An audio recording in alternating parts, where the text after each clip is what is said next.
Hallo ihr Lieben, schön, dass ihr wieder mit dabei seid. Im heutigen Video zeige ich euch, wie ihr die Bluse Finja näht. Das ist eine Bluse mit einem klassischen Hemdkragen und einer Knopfleiste. Dazu haben wir kurze Ärmel und auch einen Schlitz an der Seite. Diese Bluse ist sehr weit geschnitten, also wie meine, die ich jetzt auch anhabe. Deswegen ist es sehr wichtig, dass ihr am besten einen schönen, dünnen und fließenden Stoff nehmt, wie zum Beispiel Viskose oder Tencel.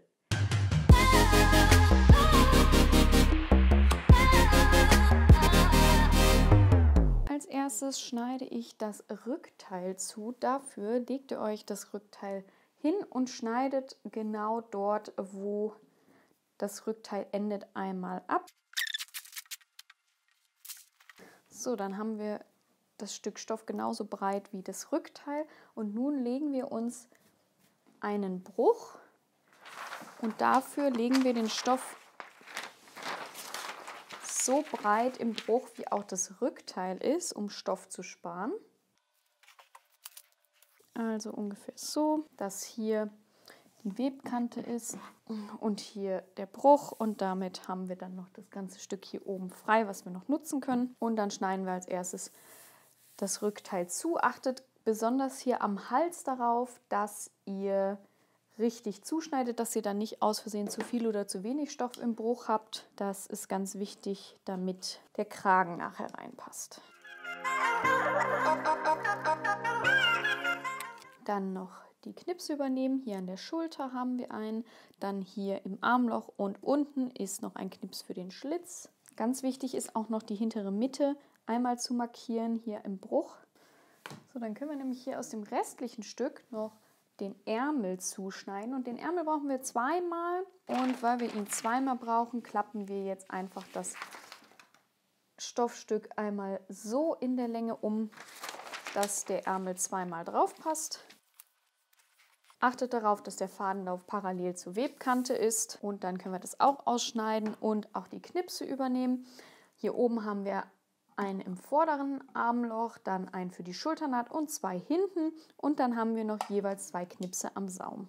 So, und dann haben wir hier auch noch ein Stück über, da können wir dann jetzt Kragen und Kragensteg einmal draus zuschneiden, denn wir brauchen es einmal ohne und einmal mit Einlage. Wir machen jetzt einmal ohne Einlage, und das mit Einlage werden wir dann im Grobschnitt erstmal fixieren und danach zuschneiden.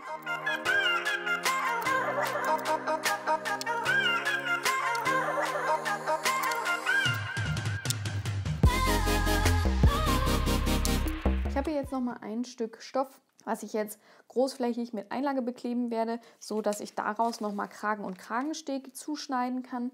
Das mache ich einfach, weil der Stoff, wenn er fixiert wird, auch gerne noch mal mehr einlaufen kann, auch wenn er schon gewaschen wurde, und so bekomme ich dann einfach ein genaueres Ergebnis. Und das ist gerade bei so einem Hemdblusenkragen sehr wichtig, dass man relativ genau arbeitet und dass die Schnittteile dann nicht auf einmal eine andere Form, eine andere Größe haben, und deshalb mache ich das gerne so rum.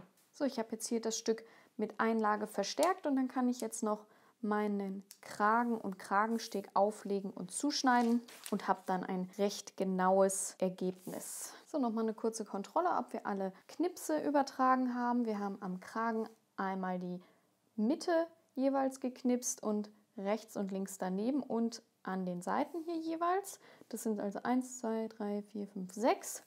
Und am Steg haben wir noch ein paar mehr. Wir haben jeweils wieder die Mitte geknipst und dann an der oberen Kante nochmal mittig und weiter außen und an der unteren Kante auch nochmal mittig und 2 außen. Das sind dann 1, 2, 3, 4, 5, 6, 7, 8, 9, 10, 12 Knipse. Das nochmal kurz gegenchecken, weil ich finde, es gibt nichts Nervigeres, als wenn man dann beim Nähen ist und die Knipse fehlen. Wir haben dann jetzt noch einmal das Vorderteil und die Knopfleiste, und dann sind wir auch schon fertig mit dem Zuschnitt. Das wird einfach beides doppelt zugeschnitten, und die Knopfleiste, die wird auch nochmal mit Einlage verstärkt. Hier können wir auch wieder ein bisschen gröber zuschneiden und das Ganze fixieren und danach erst fein zuschneiden. Auch hier Knipse übertragen. Wir haben einen Knips an der Schulter, einen im Armloch und hier nochmal einen für den Seitenschlitz. Ich habe jetzt beide Stücke mit Einlage fixiert, lege die jetzt einfach wieder aufeinander und ich würde gefühlt auch sagen, es hat sich ein bisschen verzogen beim Fixieren der Einlage und das passiert halt immer mal wieder, deswegen mache ich das gerne, den Zuschnitt erst nachdem fixiert wurde und dann lege ich mir jetzt das Schnittteil auf und kann es dann ausschneiden. Dann übertragen wir jetzt noch die Knipse oben und unten, jeweils 3 und dann sind wir fertig. Ich habe die Teile jetzt alle an den offenen Kanten versäubert, außer am Halsausschnitt vorne und hinten und die Kragenteile, die braucht ihr nicht versäubern. Als erstes schließen wir dann jetzt die Schulternaht. Dafür legen wir die beiden Vorderteile rechts auf das Rückteil. Ihr seht immer an diesem gelben Punkt, wo die rechte Seite ist, damit ihr das ein bisschen, dass ihr da eine Orientierung habt. Also wir legen jetzt hier die Vorderteile rechts auf das Rückenteil und schließen die beiden Schulternähte jeweils bei 1 cm und bügeln die Nahtzugaben dann auseinander. Als nächstes nähen wir dann den Ärmel ein. Dafür legen wir den Ärmel rechts auf das Vorder- und Rückenteil. Ihr habt immer im Rückteil 2 Knipse am hinteren Armloch und am Vorderteil einen Knips am vorderen Armloch und daran könnt ihr euch dann gut orientieren, welcher Ärmel wohin muss. Ich habe jetzt hier die rechte Seite, hier die 2 Knipse und wenn man es dann rechts aufeinander legt, passt der Ärmel genau in das Armloch und andersrum, der Ärmel gehört dann zu dem Armloch. Ich stecke mir den Ärmel meistens nicht, sondern fange einfach an zu nähen und schaue dann, dass die Knipse genau aufeinander passen, denn dann passt auch der Ärmel genau ins Armloch. Wir nähen dann jetzt den Ärmel bei 1 cm in das Armloch. Und hier seht ihr, habe ich meine Knipse und da müsst ihr schauen, dass die immer schön aufeinander treffen, damit dann auch der ganze Ärmel ins Armloch passt. Vorne immer schön verriegeln und bei 1 cm nähen. Ich nähe da meistens immer bis zum Knips und suche mir dann den nächsten Knips. In dem Fall ist es dann die Schulternaht und der nächste Knips passt dann genau auf die Schulternaht. Ich lege mir das übereinander und nähe dann weiter. So sieht es jetzt aus. Wir haben jetzt hier und hier den Ärmel eingenäht und als nächstes schließen wir dann den Ärmel und die Seitennaht in einem. Dafür klappen wir das Vorderteil rechts auf das Rückteil, so dass der Ärmel genau aufeinander liegt, so dass wir die Ärmelnaht schließen können und auch die Seitennaht. Das machen wir dann an beiden Seiten. Wir schließen dann die Ärmel- und Seitennaht bis hier unten bis zum Knips. Wenn wir das geschlossen haben, können wir die Nahtzugaben auseinanderbügeln, weil wir dann hier unten noch den Schlitz absteppen.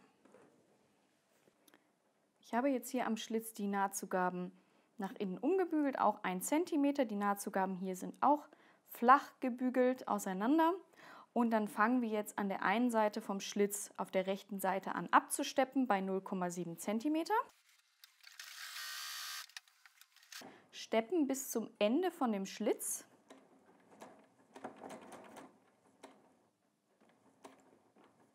Lassen die Nadel im Stoff, Füßchen hoch, drehen den ganzen Schlitz einmal um 90 Grad, so dass wir jetzt den ganzen Schlitz rechts von uns haben, machen das Füßchen wieder runter. Und jetzt zähle ich immer die Stiche bis zur Mitte, also bis zur Naht, damit ich weiß, wie viel ich danach wieder rausnähen muss.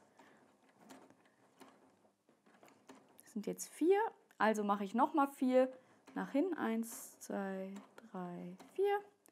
Dann mache ich Füßchen wieder hoch, Nadel bleibt im Stoff, Füßchen wieder runter und dann nähe ich wieder parallel an der anderen Seite am Schlitz bis zum Saum.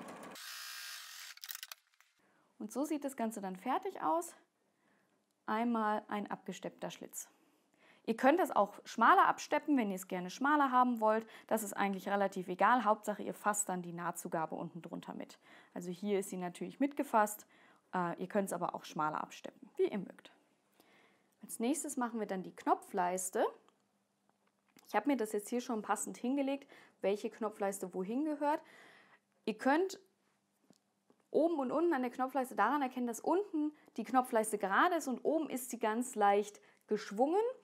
Und wir haben dann eine linke und eine rechte Knopfleiste. An der rechten Knopfleiste können wir uns jetzt erstmal noch die Knopflochposition anzeichnen. Dafür brauchen wir nochmal unseren Schnitt, den wir auflegen und können uns dann mal eben die Punkte anzeichnen. Zum Anzeichnen nehme ich mir dann gerne eine Stecknadel und mache mir dann ein kleines Loch in den Papierschnitt und dann nachher mit dem Stift da drüber gehen zu können, um die Position durchdrücken zu können. So haben wir dann hier die Position für die Knopflöcher. Für die Knöpfe, die Position würde ich erst bestimmen, wenn ich die Knopflöcher fertig habe, weil das ist ja auch abhängig davon, wo das Knopfloch dann am Ende sitzt. Wir bügeln uns jetzt die Knopfleisten einmal zur Hälfte. Dabei liegt dann die linke Seite innen, also die Seite, die mit Einlage beklebt ist, liegt innen und die rechte Seite ist außen. Ich habe jetzt die Knopfleisten gebügelt und jetzt nähen wir die Knopfleisten an die Vorderteile. Dafür klappen wir uns die Knopfleisten wieder auf und nähen sie rechts auf rechts an das jeweilige Vorderteil. Und dabei nähen wir dann nur eine Seite der Knopfleiste an. Also nicht doppelt gelegt, sondern nur einfach, weil wir dann nachher, wenn wir die Knopfleiste nach innen umschlagen, dass es dann alles sauber ist. Wir haben dann jetzt die Knopfleisten angenäht und als nächstes bügeln wir dann die Nahtzugaben in die Knopfleiste und klappen die Knopfleiste dann nach innen und steppen es dann danach ab. Ich habe dann jetzt die Knopfleiste angenäht und die Nahtzugaben in die Knopfleiste gebügelt und dann die Knopfleiste wieder eingeklappt, sodass sie dann von innen die versäuberte Kante zu sehen ist und von außen alles schön sauber ist. Ihr könnt, wenn ihr wollt, wenn ihr es noch ordentlicher auch von innen haben wollt, könnt ihr die Nahtzugabe hier 0,7 cm nach innen umbügeln. Dann habt ihr auch hier innen keine offene Naht mehr. Da müsst ihr aber sehr, sehr genau arbeiten, damit wir, wenn wir es jetzt gleich absteppen, auch wirklich die komplette Nahtzugabe mitfasst. Wie gesagt, ich habe mir das jetzt alles ordentlich nochmal aufeinander gebügelt. Wenn eure Nähmaschine dazu neigt, die Lagen so ein bisschen zu verschieben, würde ich euch raten, hier nochmal ein paar Stecknadeln zu stecken. Meine Nähmaschine macht das nämlich auch ganz gerne mal, dass sie die Lagen verschiebt. Deswegen ist es gut, hier ein paar Quernadeln zu setzen, dass man dann immer weiß, wie die Lagen aufeinander gehören und man keine Schrägzüge bekommt. So alle paar Meter nochmal ein bisschen, Zentimeter. Und dann können wir hier die Kante knapp kantig absteppen. Ich würde es auch von rechts machen und nicht von links, damit das auch wirklich schön gleichmäßig die Kante lang läuft. Ich habe mir jetzt zum Absteppen der Knopfleiste so ein Kantenfüßchen genommen. Der hat hier unten so eine kleine Führung dran. Damit kann man dann sehr schön die Kante absteppen. Ist aber auch kein Problem, wenn ihr sowas nicht habt. Man kann es auch einfach ohne machen. Als nächstes nähen wir den Kragen. Dieser Kragen besteht aus 4 Teilen. Wir haben einmal den Kragen ohne Einlage, einmal mit Einlage und dann den Kragen steht auch einmal ohne und einmal mit Einlage. Wir brauchen dann jetzt die Kragenschablone und einen Markierstift. Wir legen dann jetzt den Kragen rechts aufeinander und markieren uns die korrekte Kragenform, indem wir die Kragenschablone auflegen, bündig mit der unteren Kante und dann zeichnen wir einmal rundherum die richtige Kragenform auf, nach der wir dann auch den Kragen aufeinander nähen. Ihr fragt euch vielleicht, wofür brauchen wir unbedingt diese Kragenschablone? Ihr könnt es doch auch einfach im Abstand von 1 cm den Kragen zusammennähen, weil wir ja auch 1 cm Nahtzugabe drin haben. Das ist teilweise richtig, sage ich mal, denn gerade beim Kragen ist es sehr, sehr wichtig, dass man sehr genau arbeitet, damit nachher auch alles zusammenpasst. Also da geht es teilweise wirklich um Millimeter. Und bei der Bearbeitung des Stoffs und auch beim Einlageaufkleben, beim ganzen Handling etc. pp. Kann der Kragen natürlich sich trotzdem schon mal ein bisschen verändern, bevor der überhaupt zusammengenäht wird. Und deswegen benutzen wir hier diese Kragenschablone, damit man dann auch wirklich genau die Größe hat, die wir nachher auch brauchen, damit alles zusammenpasst. Und deswegen brauchen wir diese Kragenschablone, damit dann auch wirklich der Kragen perfekt wird. Wir haben dann jetzt den Kragen rechts aufeinander gelegt und jetzt folgen wir zum Absteppen wirklich nur der vorgezeichneten Linie. Ich weiß, meine Linie ist jetzt auch nicht wunderschön geworden, aber wir orientieren uns nicht daran, dass wir jetzt 1 cm Nahtzugabe haben, sondern wir orientieren uns genau an der vorgezeichneten Linie.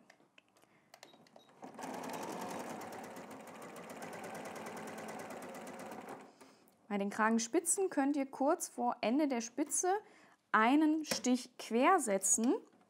Dadurch kann man dann die Kragenspitze besser wenden und die sieht ein bisschen schöner aus.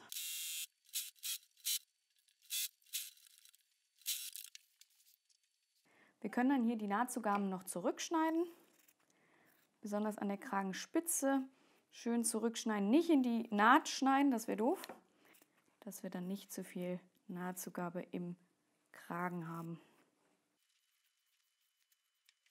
Und dann können wir den Kragen auch wenden. Wenn ihr merkt, da ist noch zu viel Geknubbel, könnt ihr auch noch ein bisschen vom Stoff weiter wegschneiden. Nur natürlich so viel, dass trotzdem noch der Kragen zusammenhält, ohne auszureißen. Das macht ihr jetzt an beiden Seiten und dann können wir den Kragen schön bügeln, dass hier die Naht schön rauskommt. Als nächstes nehmen wir uns den Kragensteg vor. Dafür nehmt ihr den Kragensteg mit der Einlage und bügelt die untere Kante bei 1 cm nach innen um. Als nächstes machen wir dann ein Sandwich. Wir nehmen uns den Kragensteg mit der umgebügelten Nahtzugabe, legen sie uns so hin, dass die rechte Seite nach oben kommt. Darauf legen wir dann den Kragen. Dabei ist die Seite ohne Einlage unten. Die legen wir uns jetzt hier drauf. Und da drauf kommt dann rechts auf rechts der andere Kragensteg. Das ist ein bisschen schwierig, weil jetzt die Kanten ein bisschen gegenläufig sind. Aber wir haben hier jetzt unsere ganzen Knipse, die jetzt aufeinandertreffen müssen. Der Kragen beginnt an dem ersten Knips am Kragensteg und dann haben wir immer die gleichen Knipse, die aufeinandertreffen müssen. In der Mitte haben wir zum Beispiel einen, der ist ganz, ganz wichtig. Das ist immer ein Referenzpunkt, die Mitte zu haben und die anderen Knipse sind dann entsprechend. Wir haben dann hier also dieses Sandwich, wo eigentlich alles aufeinander liegt. Und wir beginnen dann jetzt den Kragensteg zusammenzunähen und fassen dabei dann den Kragen mit, der liegt ja jetzt dazwischen.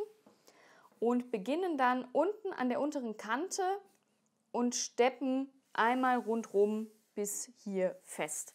Auch hier kann es sein, dass die Knipse teilweise vielleicht nicht ganz aufeinander passen oder Längen unterschiedlich sind. Ich würde mir als erstes jetzt immer den Knips in der hinteren Mitte, also in der Mitte von den Teilen, nehmen und zusammenstecken und dann schauen, wo gibt es Verschiebungen, um dann herauszufinden, ist es einfach nur ein bisschen ausgelenkt oder ist der Knips vielleicht an der falschen Position.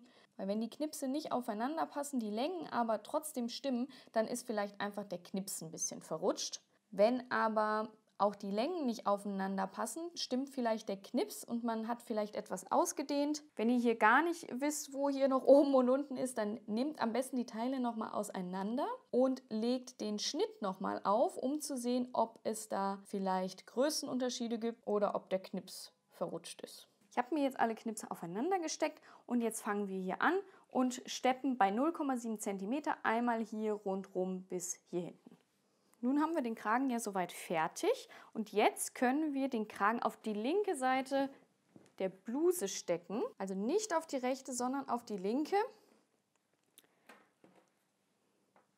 Wenn ihr euch den Kragen hier so anschaut, seht ihr dann jetzt auch, ihr habt hier genau ein Stück überstehen und dieses stecken wir jetzt auf die linke Seite des Halsausschnitts. Wieder Referenzpunkt ist die hintere Mitte und dann haben wir einen Knips für die Schulternaht und dann schließt der Kragen bündig mit der Knopfleiste ab. Besonders im Vorderteil könnte es jetzt sein, dass der Halsausschnitt ein wenig größer ist als der Kragen, denn hier ist im schrägen Fadenlauf zugeschnitten worden und dann kann es schnell schon mal sein, dass es sich ein bisschen ausdehnt. Ich würde euch empfehlen, das Ganze jetzt noch mal ein bisschen einzubügeln. Also legt euch das flach auf das Bügelbrett und dampft nochmal drüber und so kann sich dann der Stoff noch ein bisschen zusammenziehen und passt dann auch perfekt zum Kragen. So, wir fangen dann jetzt hier vorne an zu nähen im Abstand von 1 cm. Ich habe mir hinten jetzt den Stoff noch mal ein bisschen gebügelt, damit er auch genau reinpasst. Es ist wirklich wichtig, dass die beiden Kanten hier vorne genau bündig liegen, weil wir nachher den Kragen drehen und da muss es dann wirklich ganz genau stimmen. Also da solltet ihr nicht zu sehr verrutschen. Das ist wirklich eine wichtige Stelle am Kragen. Wir nähen jetzt auch nur 2 Lagen aufeinander. Also nicht den Kragensteg hier, der ist komplett lose, auch vorne komplett lose. Da müsst ihr darauf achten, den nicht mit festzunähen. Ihr könnt ihn auch ein bisschen zur Seite klappen und näht jetzt einfach strikt 1 cm den Kragensteg in das Halsloch.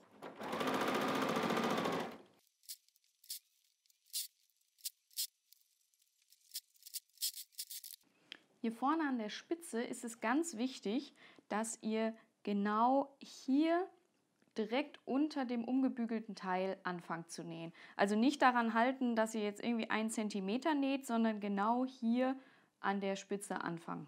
Und wir drehen das Ganze jetzt und dann werden die Nahtzugaben nach innen reingestülpt.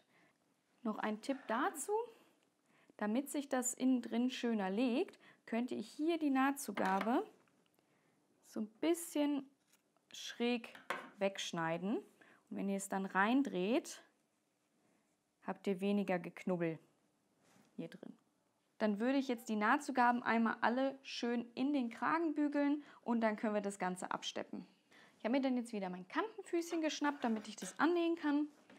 Einen schönen feinen Stich, 2,2 habe ich jetzt genommen.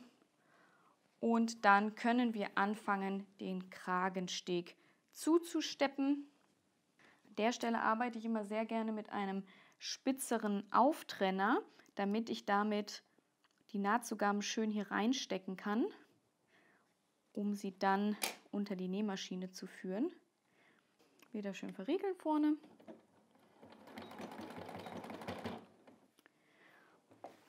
Und jetzt ist es wichtig, dass ihr die gebügelte Kante immer über der Naht habt. Also ihr legt immer die gebügelte Kante relativ knapp über die genähte Naht und so garantiert ihr, dass ihr den Kragensteg auf jeden Fall auf der anderen Seite auch mit annäht.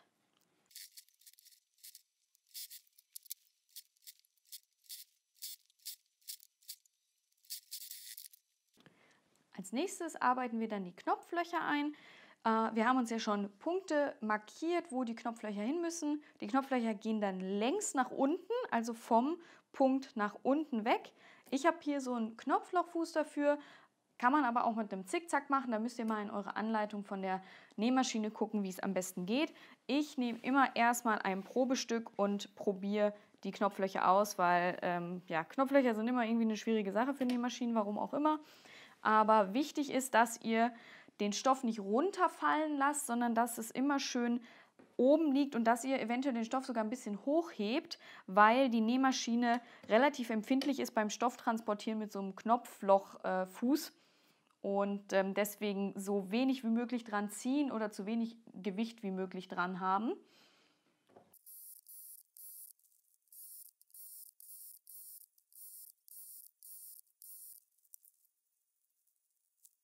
Zum Öffnen der Knopflöcher nehme ich meistens eine Kombination aus dem Auftrenner und dem. Als erstes steche ich mit dem ein und auch wieder raus, damit man nicht übers Ziel hinausschießt. Und dann den Feinschliff mache ich dann mit dem Auftrenner.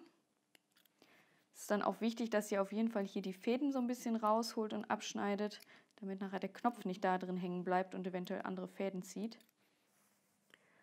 Zum Markieren der Knopfposition legt ihr euch jetzt die Knopfleisten ganz genau aufeinander. Also wichtig ist, dass es oben genau passt und auch, dass die Knopfleisten genau aufeinander passen. Ich mache das immer gerne so, dass die untere Knopfleiste gerade so verdeckt ist von der oberen, dass man die nicht durchsieht.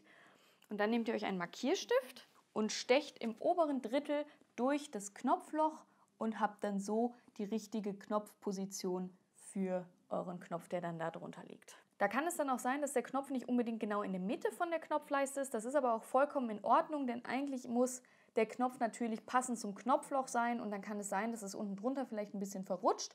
Aber viel wichtiger ist natürlich, dass der Knopf mit dem Knopfloch zusammenpasst und nachher, wenn es geschlossen ist, alles ordentlich aussieht. Als letztes haben wir dann noch die Säume. Einmal hier und einmal am Ärmel. Am Ärmel können wir jetzt einmal 1,5 cm nach innen umbügeln und bei 1 cm absteppen. Hier unten am Saum mache ich dann gerne einen Rollsaum. Das heißt, ich bügele mir zweimal 0,7 cm den Saum nach innen um und steppe ihn bei 0,5 cm ab. Die Bluse Finja ist jetzt fertig. Ich hoffe, euch hat das Video gefallen und wenn ihr jetzt noch Fragen oder Anregungen habt, schreibt mir gerne an christina@bara-studio.com und ich würde mich mega freuen, wenn ihr mich hier bei YouTube abonniert und wenn ihr mir bei Instagram folgt, da findet ihr mich unter bara-studio.